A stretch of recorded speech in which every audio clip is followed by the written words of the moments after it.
Innal hamdalillah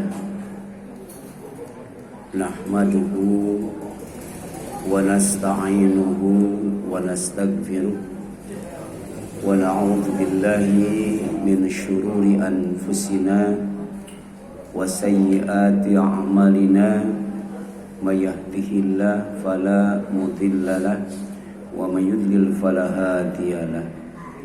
Wa asyhadu an la ilaha illallah wahdahu la syarikalah wa asyhadu anna Muhammadan abduhu wa rasuluh. Amma ba'd, faqala Allah ta'ala fi kitabihil karim, a'udzu billahi minasyaitonir rajim. Ya ayyuhalladzina amanu taqullaha haqqa tuqatih wa la tamutunna illa wa antum muslimun.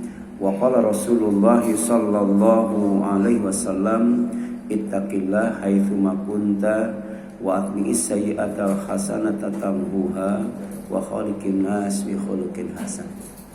Puji dan syukur kita panjatkan kepada Allah Subhanahu wa taala yang telah memilih kita, menghadirkan kita di Masjid Babut Taqwa, salah satu rahmahnya setelah sholat subuh berjamaah, duduk berzikir kepada Allah sampai waktu syuruk, kemudian melaksanakan sholat isyraq, sholat setelah syuruk. Ada yang mengatakan 5 menit setelah syuruk, ada yang mengatakan 10 menit setelah syuruk, ada yang mengatakan 20 menit setelah syuruk, ada juga yang mengatakan waktu awal duha, mulai unta kepanasan. Kalau di Jakarta masih ada waktu di mana unta itu kepanasan. Karena sekarang saja 1 Maret sudah mulai panas ya. Kira-kira di Jakarta unta kepanasan jam berapa tuh? Jam 9. Kalau di puncak jam 12. Ya. Jadi patokannya yang lebih umum adalah ketika matahari itu tingginya sepenggalah, satu ukuran tombak. Tema kita pada subuh pagi ini adalah saum yang menjauhkan wajah dari neraka. Jadi ada saum di mana salah satu hikmahnya, salah satu fadilahnya, salah satu keutamaannya, salah satu keistimewaannya adalah wajah dijauhkan dari neraka. Kenapa wajah? Karena wajah itu bagian yang dimuliakan oleh Allah, bagian yang diagungkan oleh Allah, sehingga ditempatkannya tuh di tempat paling atas dan paling depan ya. Betul kan? Allah nyimpan wajah tuh paling atas, kemudian juga paling depan. Artinya adalah wajah adalah bagian dari yang dimuliakan oleh Allah, bagian dari yang diagungkan oleh Allah. Makanya kalau kita mukul tidak boleh mukul wajah. Kalau tidak boleh mukul wajah berarti tinju haram atau halal? Makruh. Ya paling tidak dibenci katanya. Jadi nggak boleh tuh mukul anak, mukul istri, mukul orang, itu pas bagian wajahnya. Jadi kalau mau mukul hindari bagian wajah, karena wajah itu adalah bagian yang dimuliakan, diagungkan dan dihormati. Tapi nanti ada orang yang dihinakan oleh Allah, orang yang dinistakan oleh Allah, orang yang direndahkan oleh Allah. Kenapa? Karena nanti akan diseret ke neraka dalam keadaan telungkup itu. Jadi wajahnya itu diseret juga itu. Ternyata orangnya cuma 3, nggak banyak tuh. Jadi ada orang yang diseret ke neraka dalam keadaan tengkurap, telungkup, sampai wajahnya juga ikut keseret. Ini orang yang dihinakan, orang yang dinistakan, orang yang direndahkan, dan jumlahnya ada 3 tuh. Yang pertama, orang yang berjihad di jalan Allah tapi ingin disebut pemberani katanya. Ya. Ingin disebut pemberani karena kuat, hebat ya. Jadi bukan karena Allah ya, karena ingin disebut pemberani ya. Itu nanti ya, pahalanya tidak dikasihkan, malah Allah nyuruh neraka untuk nyeret dia dalam keadaan telungkup ya, wajahnya ya, diseret itu ya. Yang kedua siapa ya, orang yang berzakat, orang yang berinfak, orang yang bersedekah, orang yang berbagi kebaikan. Di antaranya ngasih takjil ya di bulan Ramadan itu ya, atau mengundang orang untuk buka puasa bersama. Ya. Tapi bukan karena Allah, karena ingin disebut dermawan, ya. Ingin disebut orang baik. Ya. Nah, itu nanti Allah nyuruh malaikat untuk nyeret orang itu dalam keadaan telungkup, wajahnya ikut terseret, dihinakan, dinistakan, direndahkan. Yang ketiga siapa lagi? Ya, orang yang mengajarkan ilmu, bisa ustadz, bisa kiai, bisa ajengan, bisa ulama, bisa habib, ya, ya, bisa penasihat spiritual, bisa. Ya. Dan ternyata bukan karena Allah, tapi ingin disebut alim, ya. Ingin disebut orang yang berilmu. Tapi kemudian orang yang dimuliakan, orang yang diagungkan, orang yang dihormati, di antaranya adalah orang yang dijauhkan wajahnya dari neraka. Jadi ada orang yang dimasukkan ke neraka itu wajahnya dulu. Ya.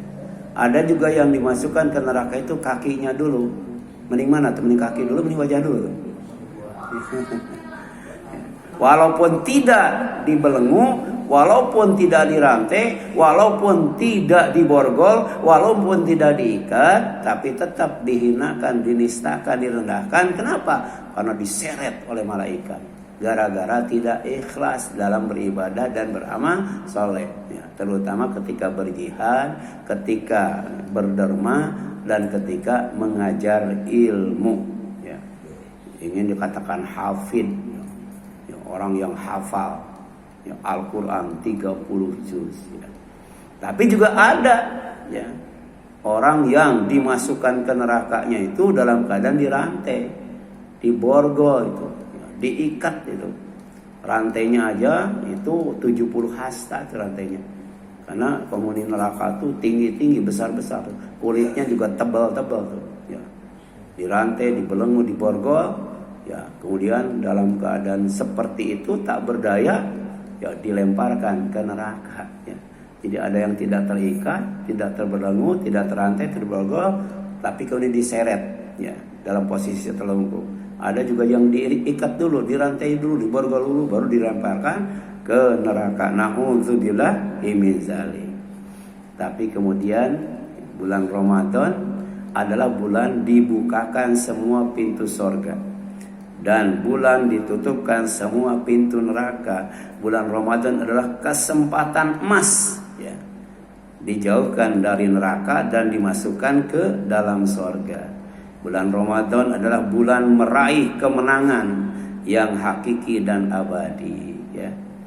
Jadi ada yang menang ya, terpilih jadi presiden, terpilih jadi wakil presiden, terpilih jadi gubernur ya. Itu kemenangan biasa, kemenangan sementara ya, cuma 5 tahun, paling banyak 10 tahun. Tapi ada kemenangan yang hakiki, kemenangan yang sejati, kemenangan yang asli, kemenangan yang abadi. Apa itu? Ya, dijauhkan dari neraka dan dimasukkan ke dalam surga. Mana dalilnya? Faman zuhziha 'anil nar wa udkhila jannah faqad faz. Ya, barang siapa dijauhkan dari neraka dan dimasukkan ke dalam surga, sungguh dia ya memperoleh kemenangan. Surat Ali Imran 185. Maka ada ucapan tahniah ya ketika hari raya Idul Fitri ya. Di samping yang syar'i, taqabbalallahu minna wa minkum, semoga amal ibadah kalian dan amal ibadah kita diterima oleh Allah. Tapi juga ada ya ucapan yang sifatnya tradisi adat, tapi mengandung makna yang baik itu, ya, mengandung makna yang luas dan dalam. Apa itu? Minal aidin wal faidin. Ini juga doa. Ya, semoga kita kembali berbuka, kembali suci seperti bayi yang baru dilahirkan ibunya. Tapi juga wal faizin, mudah-mudahan kita meraih kemenangan. Apa? Dijauhkan dari neraka, dimasukkan ke dalam surga, terutama di bulan Ramadan. Kenapa? Karena bulan Ramadan itu bulan dibukakan semua pintu surga dan bulan ditutupkan semua pintu neraka. Makanya selepas Ramadan itu ada orang yang disebut almarhum, ada itu. Ya. Jadi almarhum itu bukan gelar orang yang mati, bukan. Ya, almarhum itu gelar tersendiri, ya. Yang kedua apa? Al-mahrum, ada al-mahrum itu, ya. Dan yang ketiga ada al-mal'un, ya. Jadi selepas Ramadan itu Allah ngasih 3 gelar itu. Yang pertama al-marhum, orang yang dirahmati Allah, dapat tiket masuk surga itu. Yang kedua al-mahrum, orang yang rugi, ya, tidak mendapatkan tiket untuk masuk surga. Ada al-mal'un, orang yang dilaknat, ya, tidak dimasukkan ke surga, bahkan dimasukkan ke neraka. Maka jadilah kita almarhum begitu masuk 1 Syawal. Kemudian bulan Ramadan adalah bulan menggapai kemenangan yang agung, kemenangan yang besar, kemenangan yang raya.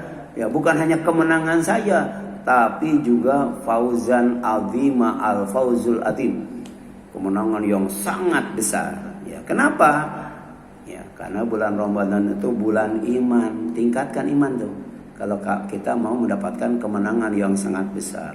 Yang kedua, bulan takwa, tingkatkan ketakwaan. Yang ketiga, bulan bertutur kata yang baik dan benar, ya. Bulan sopan, bulan santun, ya. Itu kadang-kadang anak kita itu, ya, bukan hanya di luar masjid, dalam masjid juga kata-katanya kasar banget, ya. Betul kan?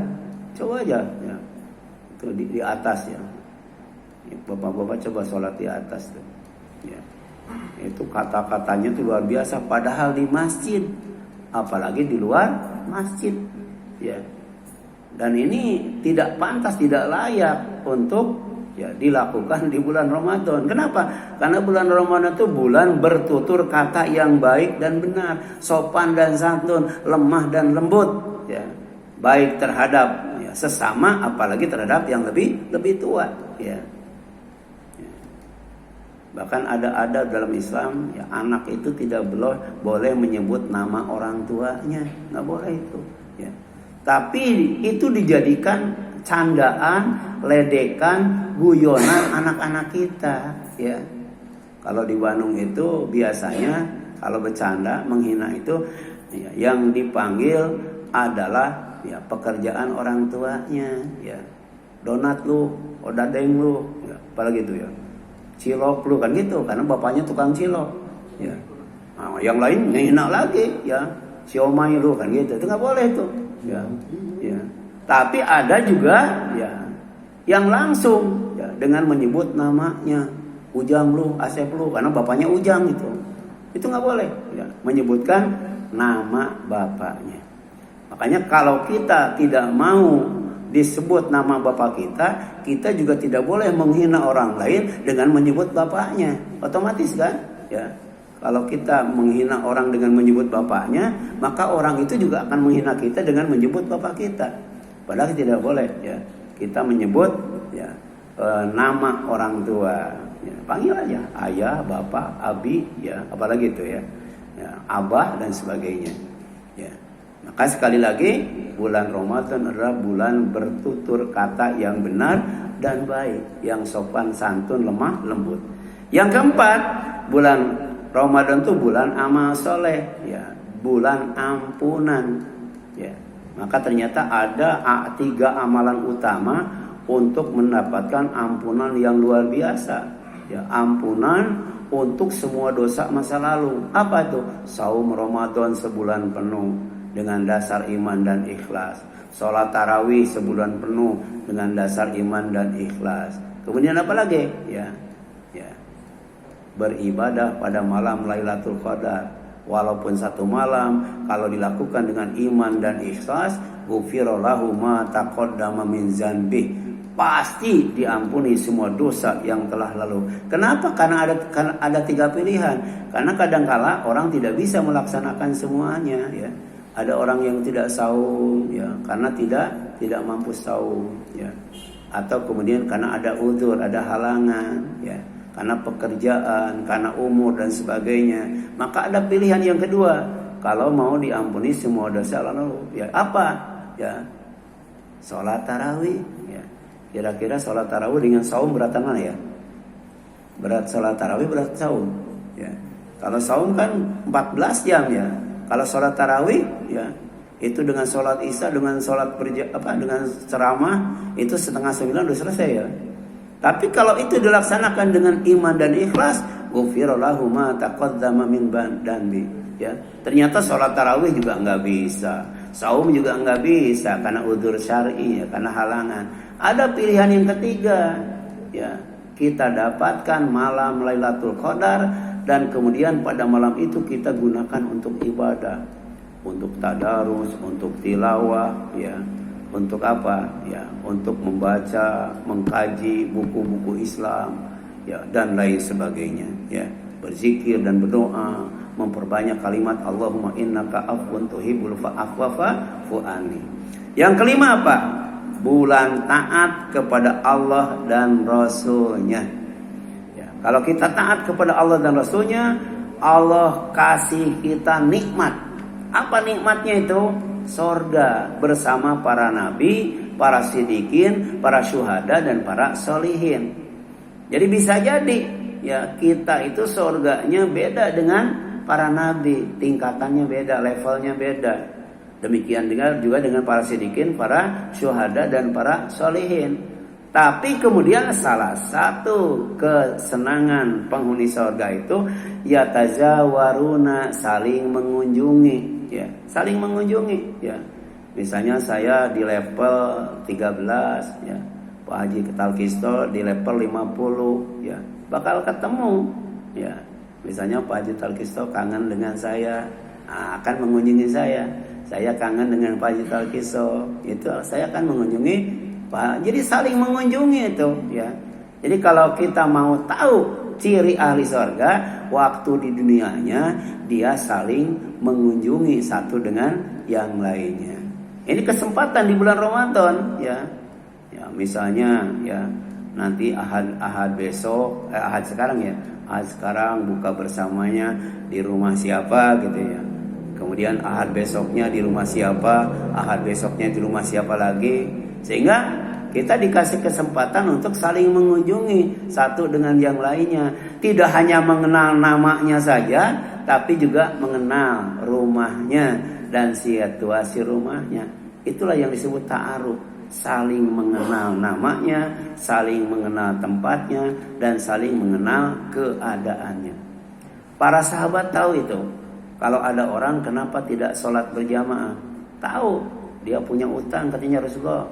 Ya, jadi Rasul itu nanya, kemana si fulan? Ya, enggak sholat berjamaah. Dia punya utang ya Rasulullah. Kenapa punya utang tidak sholat berjamaah? Dia malu ya Rasulullah. Kenapa malu? Karena setiap mau ke masjid itu lewat rumah yang yang dia punya utang gitu.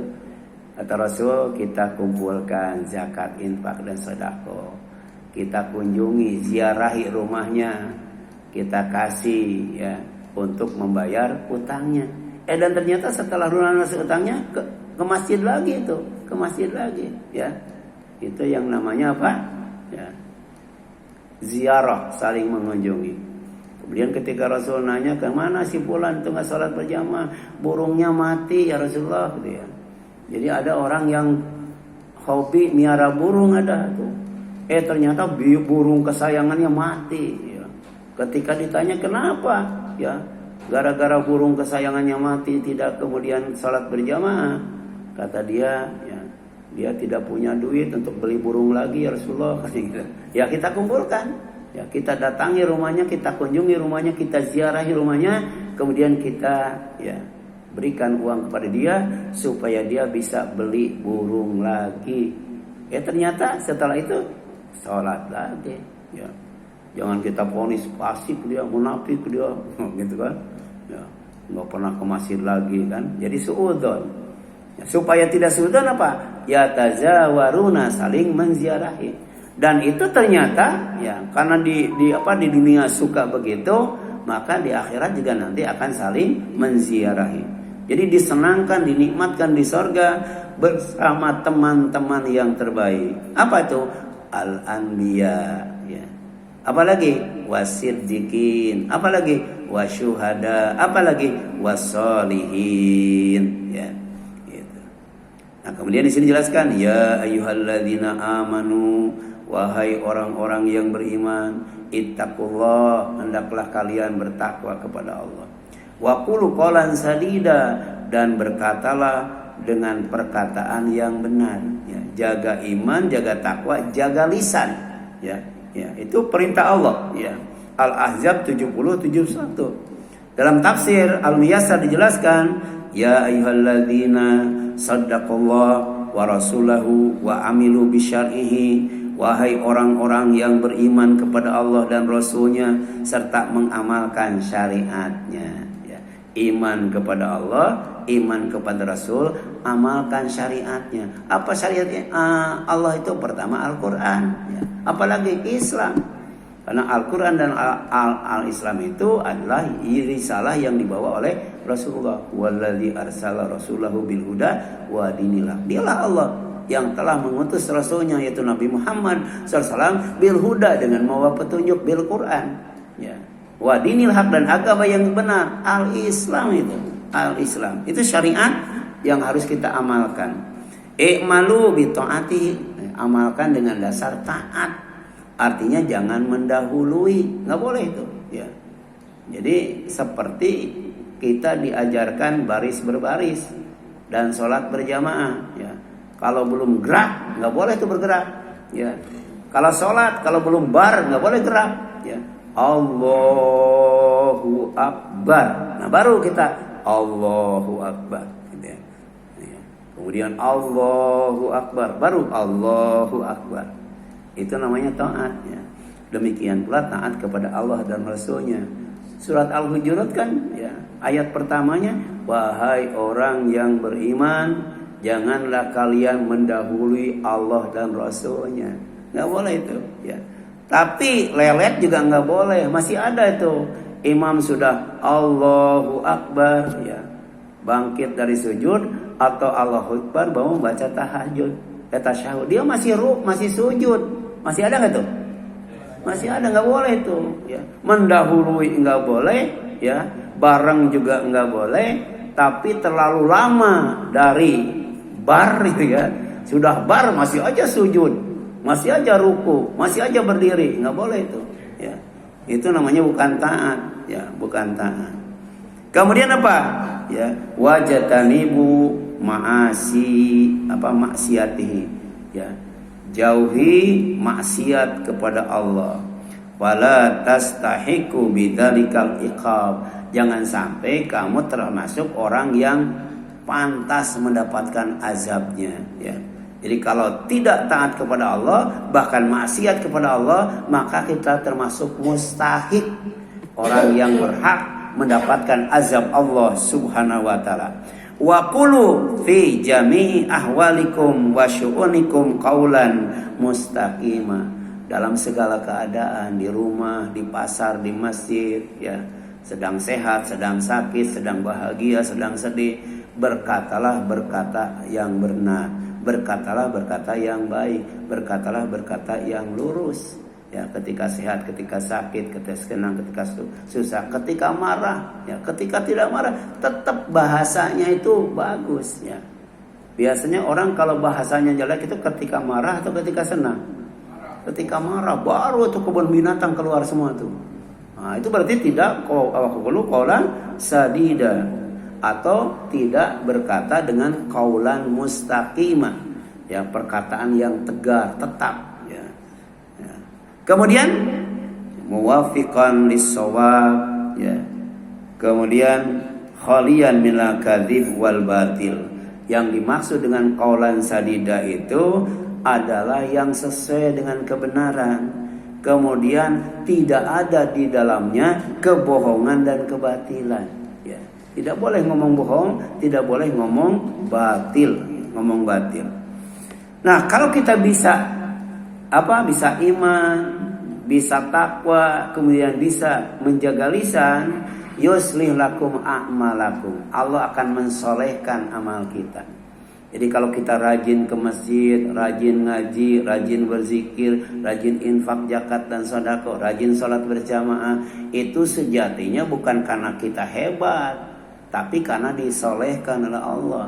Karena iman kita, karena takwa kita, karena lisan kita, Allah solehkan ya amal kita. Bahkan wa yaghfir lakum dzunubakum, Allah akan mengampuni dosa-dosa kalian. Jadi ternyata kalau kita ngomong bagus, ngomong sopan, ngomong santun, ngomong baik, ngomong benar, itu diampuni dosanya, di samping disolehkan amalnya. Makanya pendidikan pertama yang dilakukan oleh orang Jepang itu, anak-anak itu diajarkan bahasa yang baik dan benar. Karena ternyata bahasa yang baik dan benar itu ada kaitannya dengan prestasi kerja itu. Nah, dalam Al-Quran disebut yuslih lakum a'malakum. Allah akan memperbaiki amal kalian. Itu berangkat dari apa? Dari iman, berangkat dari takwa, berangkat dari lisan yang sopan dan santun. Kemudian wa may yuti'illah wa rasulahu faqad faza fawzan 'azima. Dan siapa saja yang taat kepada Allah dan Rasulnya, pasti dia mendapatkan kemenangan yang sangat besar, ya. Kemudian idza laqitumullah, ya. Kemudian wa qultum qaulan sadida aslahallahu lakum a'malakum wa ghufara dzunubakum. Ini jaminan. Dalam tafsir Al-Muyassar dijelaskan, apabila kalian bertakwa kepada Allah, kemudian kalian berkata benar, Allah akan mensolehkan amal kalian dan akan mengampuni dosa-dosa kalian. Wa may yuti'illah wa rasulahu fima amara wa naha. Dan siapa saja yang taat kepada Allah dan Rasulnya, baik yang berkaitan dengan perintahnya maupun berkaitan dengan larangannya, faqad faza bil karamah al-udma minad dunya wal akhirah. Ini luar biasa. Ya, dalam tafsir Al-Muyassar itu, kalau kita taat kepada Allah dan Rasulnya, taat kepada perintahnya, taat kepada larangannya, pasti akan mendapatkan kemenangan. Apa tuh? Bil karamah, berupa kemuliaan. Karamah, ya. Al-udma, kemuliaan yang sangat besar. Di mana? Di surga, ya. Jadi kalau kita di dunia dimuliakan, dijadikan orang yang bertakwa. Inna akramakum indallahi atqakum. Sebab tidak ada yang lebih mulia daripada orang yang bertakwa. Tapi di akhirat kelak dimuliakan sebagai penghuni surga. Jadi tempat keramat yang paling keramat itu surga. Kalau kita bisa mengamalkan surat Al-Ma'arij mulai ayat 19, ya, maka kata Allah, ulaika fi jannatim mukramun. Mereka di surga akan ditempatkan dalam keadaan dimuliakan. Ya, kalau mau makan dilayani, mau minum dilayani. Semua itu full service, bahkan full bonus, ya.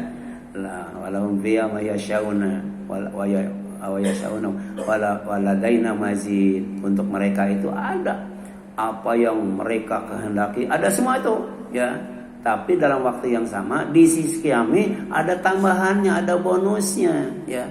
Itulah surga, dimuliakan, ya, dipenuhi semua yang diinginkan, tapi masih ada bonus-bonus yang lain, full service, full bonus. Itulah makna daripada ulaika fi jannatim mukramun. Ya, mereka di dalam surga oleh Allah itu dimuliakan. Dan di antara amal yang akan menjauhkan wajah dari neraka adalah shaum fi sabilillah, ya. ternyata saum saja tidak cukup. Ya. Saum saja tidak cukup. Kita berusaha untuk saumnya itu fi sabilillah, saum di jalan Allah. Mana dalilnya? Man soma yauman fi sabilillah ba'adallahu wajhahu anin nar sab'ina kharifan, katanya. Siapa yang berpuasa satu hari di jalan Allah, maka Allah akan menjauhkan wajahnya dari neraka sejauh 70 tahun perjalanan. Ya. Kira-kira kalau jalan kaki 70 tahun sampai mana ya? Ya.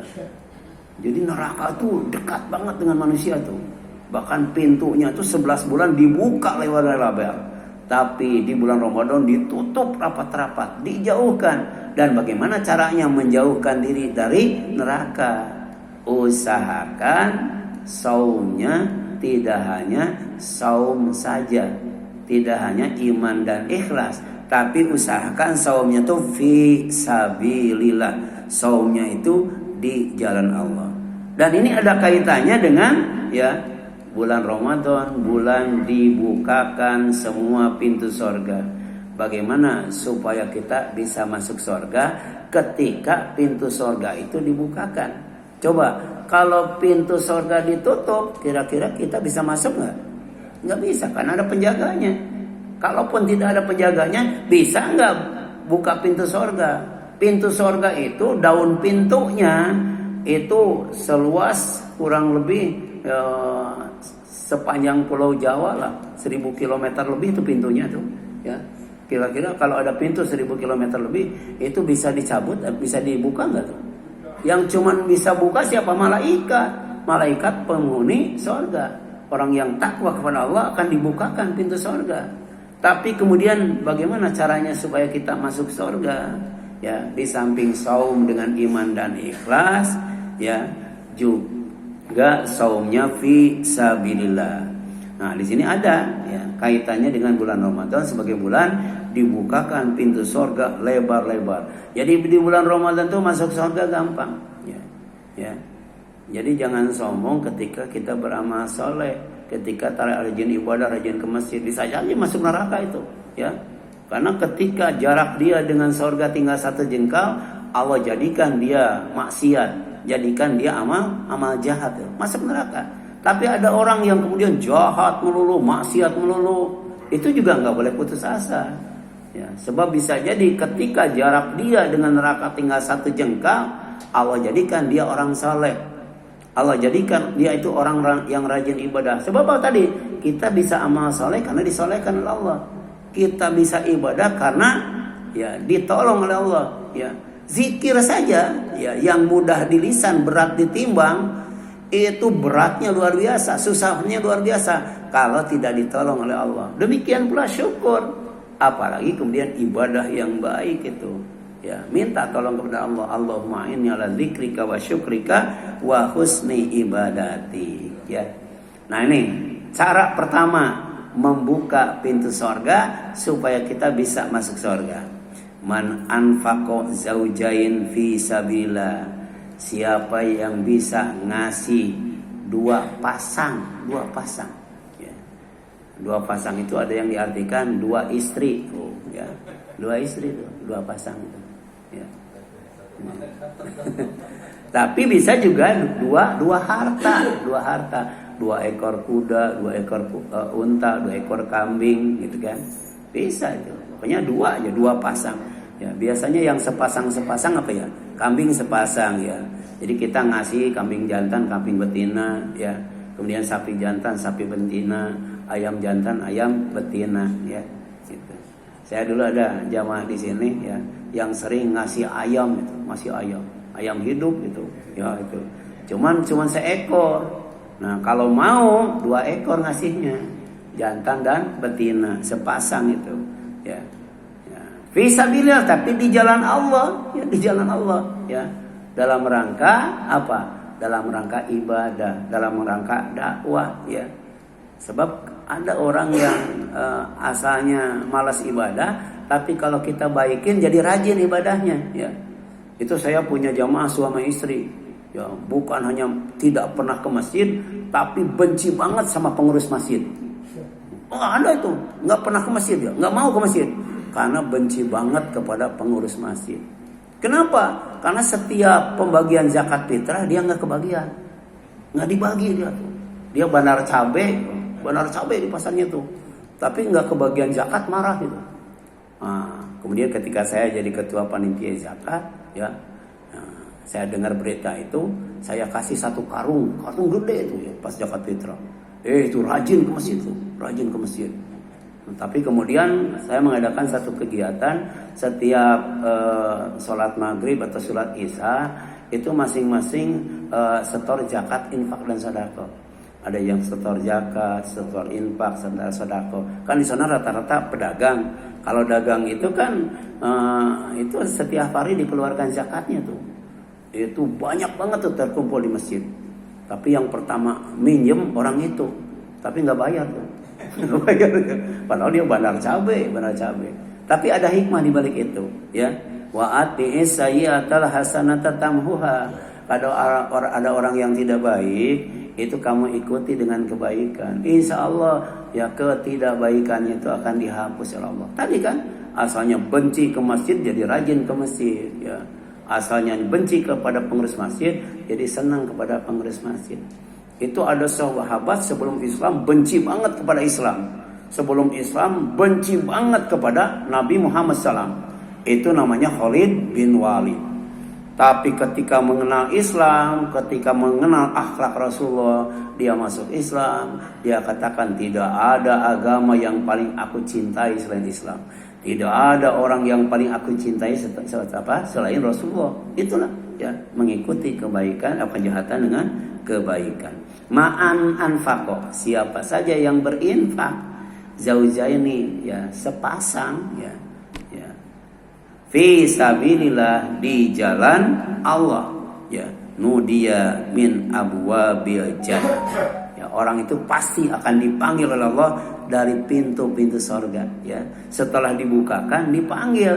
Jangan sampai ketika pintu sorga dibukakan nggak dipanggil. Kalau nggak dipanggil nggak bisa masuk itu, harus dipanggil itu, ya harus dipanggil. Ya ayyatuhan nafsul mutmainnah irji'i ila rabbiki radiyatan mardiyah fadkhuli fi jannati wa fadkhuli fi ibadi wadkhuli jannati. Itu panggilan Allah, ya, untuk masuk surga. Kita nggak dipanggil, cuman lihat aja kan. Harusnya nunggu panggilan Allah baru kita masuk surga. Nah, orang yang berinfak dengan dua pasang atau sepasang ya, itu maka akan dipanggil oleh Allah dari pintu-pintu surga yang 8 ya. Asal fi sabilillah infaknya tuh. Bagaimana Allah memanggil hambanya untuk masuk surga? Ya Abdullah ya, hadza khair, wahai hamba Allah, ini adalah kebaikan ya, ini adalah kebaikan. Kalau kita ngasih sepasang ya di jalan Allah ya. Paman kana fi ahli salat ya du'ya min babi salat. Kalau dia ahli salat akan dipanggil lewat pintu salat. Wa man kana min ahli jihad du'ya min babil jihad. Siapa yang termasuk ahli jihad akan dipanggil dari pintu jihad. Wa man kana min ahli siyam du'iya min babir royan. Khusus untuk yang ahli siam maka akan dipanggil dari pintu yang bernama ar-royan. Wa man kana min ahli sedekah, dan siapa yang termasuk ahli sedekah du'iya min babi sedekah akan dipanggil dari pintu sedekah. Hadisnya riwayat Bukhari dan Muslim dari Abu Hurairah ya. Ini yang dimaksud dengan ya saum fisabilillah atau infak fisabilillah. Jadi kalau kita saum, ketika saum kemudian infak, ketika saum kemudian kita sodako, ketika saum kemudian kita zakat, ketika saum kemudian kita sholat tarawih, ketika saum kemudian kita sholat berjamaah, ketika saum kemudian kita tilawah dan tadarus. Itu namanya saum fisabilillah. Ya. Kalau kita perbanyak saum akan dipanggil dari pintu saum. Kalau kita perbanyak sedekah akan dipanggil dari pintu sedekah. Kalau kita perbanyak sholat akan dipanggil dari pintu sholat. Kita mau dipanggil dari pintu mana? Ya. Ya. kalau ingin bisa dipanggil dari semua pintu. Ya, ternyata ada orang yang dipanggil dari semua pintu. Dipersilahkan masuk lewat pintu mana saja. Siapa? Orang yang wudu, bayangkan. Ya, orang yang wudu. Jadi jangan menganggap remeh tuh. Itu ngaji itu wudu lagi. Supaya benar wudunya. Ya, siapa yang wudu? Ya. Kemudian wudunya dengan sempurna. Setelah itu membaca asyhadu alla ilaha illallah wa asyhadu anna muhammadan rasulullah, maka dia akan masuk ke dalam sorga lewat pintu mana saja. Ya. Bahkan ada orang yang rajin wudu, menjaga kesucian dirinya. Orangnya belum masuk, sandalnya sudah masuk itu. Siapa tuh? Bilal itu. Ya. Orangnya masih hidup, tapi sandalnya sudah ada di sorga. Ya, sudah ada di sorga. Ya, itu. Ya. Maka yang dimaksud dengan orang yang saum fisabilillah, dijauhkan dari neraka kemudian dimasukkan ke dalam sorga. Pertama, orang yang ketika sholat sedang saum. Orang yang ketika infak dan sedekah sedang saum. Orang yang ketika jihad fisabilillah sedang saum. Ya. Sedangkan yang dimaksud fisabilillah secara luas adalah berperang demi tegaknya kalimat tauhid. Itu fisabilillah tuh. Seperti ya, orang Palestina melawan Zionis Israel. Itu fisabilillah tuh. Ya. Kalau bisa dilakukan sedang saum itu luar biasa. Yang kedua, jihad langsung dan tidak langsung, ya. Jadi ikut perang atau tidak ikut perang, tapi membantu orang yang perang, ya. Kita ngirim makanan ke Palestina, ngirim pakaian ke Palestina, itu jihad secara tidak langsung. Insya Allah dua-duanya fisabilillah. Jadi kalau kita sedang saum ngirim donasi ke Palestina, maka akan dijauhkan wajahnya dari neraka sejauh 70 tahun perjalanan. Amin. Ya Allah, ya Rabbal Alamin. Kita sedang saum, kemudian kita ngaji nih. Ini sedang ngaji kan? Ini fisabilillah ini. Saum sambil ngaji, akan dijauhkan wajah kita dari neraka sejauh 70 tahun perjalanan, ya, di dunia atau di akhirat kelak. Wallahu a'lam. Silakan, ada yang tanyakan sampai sini?